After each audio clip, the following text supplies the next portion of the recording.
In this video, we'll show you how to catch the number of records returned on a get execution.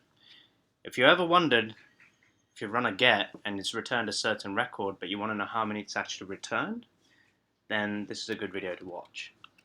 So what we're going to do is we're going to use a table. Table is a good way to demonstrate this actually, so we'll use a table. I'm going to bring back all contacts from Salesforce. We'll bring up to 1,000. Alright, even though I don't even have 1,000, we'll use 1,000. And then next, I'm going to go ahead and add my columns.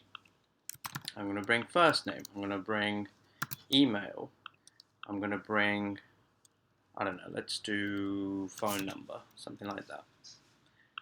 And then we'll click apply. Alright, here we are. We've returned our table.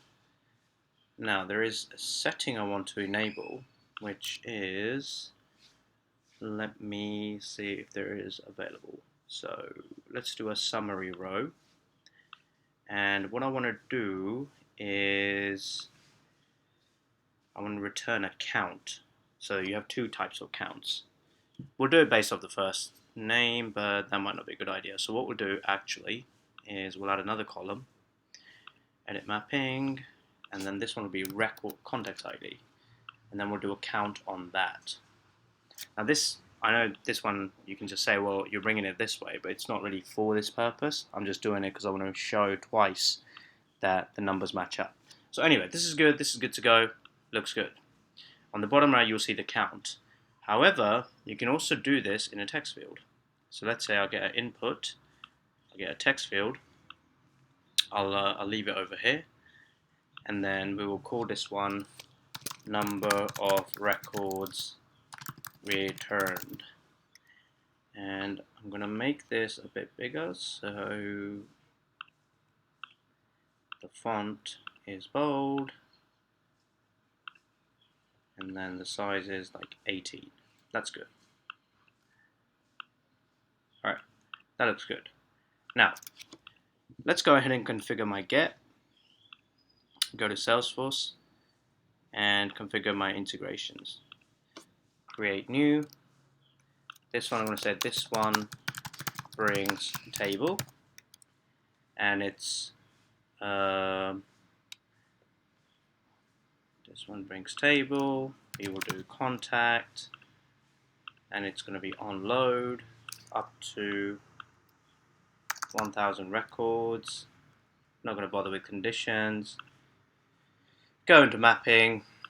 It's going to be first name, email, and then mobile, and then contact ID.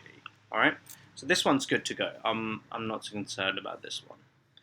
Then I'm going to clone this, but this second one here, number of records returned. Alright, so I'm going to do this second get specifically for number of records returned. But in the mapping, I'm just going to remove this. I mean, I suppose I could always run it in the first one also, so let's do that. So let's go to mapping. And then in this one here, I'm just going to say, if I type rows, there's total rows. It's actually a Titan parameter that you can use. This field is called total rows. So if I click apply, click close, save, preview, let's have a look, shall we?